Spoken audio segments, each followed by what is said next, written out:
एकेकाळी प्रचंड गाजलेल्या शीना बोरा हत्याकांड प्रकरणाला आता नव्यानं कलाटणी मिळाली आहे। 12 वर्षांपूर्वी पेण पोलिसांना सापडलेले शीना बोरा हिच्या मृतदेहाचे अवशेष गायब झालेत। शीनाच्या जळालेल्या हाडांचे पेण गागोदे येथे हस्तगत केलेले अवशेष आता गहाळ झाल्याचं उघड झालंय। हे अवशेष शोधूनही सापडले नाहीत अशी स्पष्ट आणि लाजिरवाणी कबुली सीबीआयने सत्र न्यायालयात दिली आहे।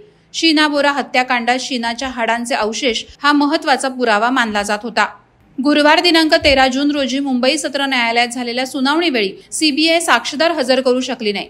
शीना बोराच्या सांगाड्याच्या अवशेषातील काही हाडं सीबीआयकडून कोर्टात सादर केली जाणार होती। या हाडांच्या आधारावरच जे रुग्णालयातील अॅनाटॉमी विभागाच्या सहाय्यक प्राध्यापकांची साक्ष होणार होती। मात्र आता शीना बोराच्या सांगाड्यातील हाडं सापडत नसल्याने आजवर तब्बल 3 वेळा सुनावणी तहकूब झाली आहे। तुर्तास खटल्याची सुनावणी 27 जून पर्यंत तहकूब करण्यात आली। दरम्यान ही सुनावणी जलद गतीने संपवण्याकरता मुख्य आरोपी इंद्राणी मुखर्जीनं कोर्टाकडे विनंती केली आहे। शीना बोरा वय वर्ष 24 हिची एप्रिल 2012 साली हत्या करण्यात आली होती। हे हाय प्रोफाईल प्रकरण 2015 साली उजेडात आलं होतं।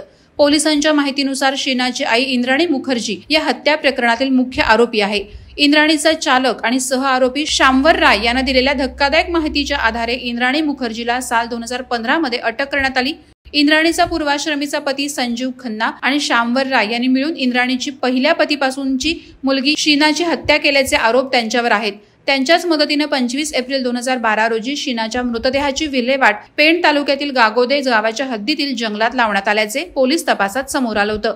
सीबीआयने कटात सहभागी असल्याने इंद्राणीचा तत्कालीन पती पीटर मुखर्जीलाही अटक केली होती। यानंतर अनेक महिने तुरुंगात असलेली इंद्राणी मुखर्जीला सध्या जामिनावर बाहेर सोडण्यात आलं आहे। वादळवारा live city news bureau, Mumbai. Navi Mumbai व रायगड जिल्ह्यातील ताज्या बातम्या आणि घडामोडींसाठी सबस्क्राईब करा वादळवारा लाईव्ह चॅनल आणि दाबा बेल आयकॉन।